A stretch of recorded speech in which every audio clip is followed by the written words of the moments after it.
million Biafrans were slaughtered and starved to death from the British government, because that's who did it.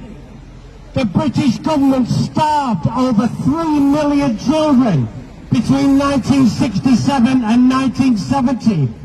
And you sit behind them doors and you know what's going on.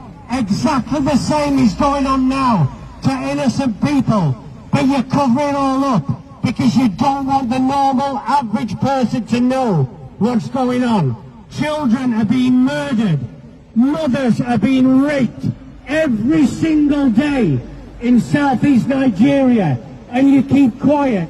Catriona Lang, the High Commissioner in Abuja, doesn't give a damn. She continues to have meetings with the Fulani regime that is killing its people. You don't give a damn. You don't give a damn about innocent people killed every single day. And yet one person who tries to free his people is held in detention illegally. He's a British citizen.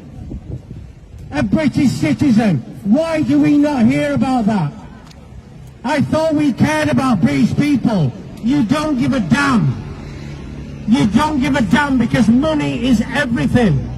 Money and power is everything. People talk about third world governments being corrupt. This government is the most corrupt government on earth. Yes. The most corrupt government on earth. Yes. And everybody across the road there waiting to see 10 Downing Street. Why do you want to see 10 Downing Street? Why do you want to see 10 Downing Street that holds the most corrupt people on earth? Free Nnamdi Kanu. That should be one of your main priorities.